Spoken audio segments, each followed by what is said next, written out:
Raclette en pleine canicule. Ce week-end, ma sœur a eu une idée géniale, organiser une soirée raclette en plein mois de juillet. Oui, vous avez bien lu. Alors que tout le monde rêve de salade fraîche et de pastèques, elle nous a envoyé un SMS avec plein d'emojis fromage en mode raclette partie samedi soir. Qui ramène les patates.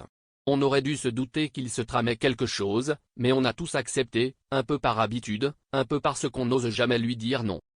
Samedi arrive, il fait 37 degrés dans l'appart, le soleil tape encore à 20h, et elle nous accueille en chantant fromage fondu, cœur joyeux.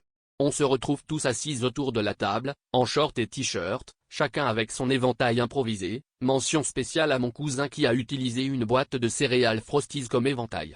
Ma sœur, imperturbable, sort l'appareil à raclette, branche le tout, et là, c'est l'étuve. Même le chat s'est liquéfié sous la table.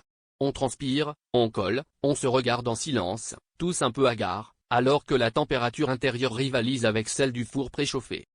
Mais le clou du spectacle, c'est quand elle revient triomphalement de la cuisine avec un saladier énorme rempli de glace pilée. C'est pour équilibrer. Elle s'exclame, tout sourire.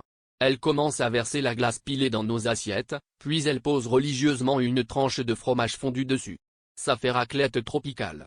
Mon oncle tente de râler, mais il est trop occupé à essuyer la buée sur ses lunettes. On a donc mangé notre raclette avec une cuillère, le fromage glissant et la patate nageant dans la flotte. J'ai compris ce soir-là que ma sœur voulait juste prouver que même en été, la raclette, ça fait fondre. Mais surtout d'épuisement.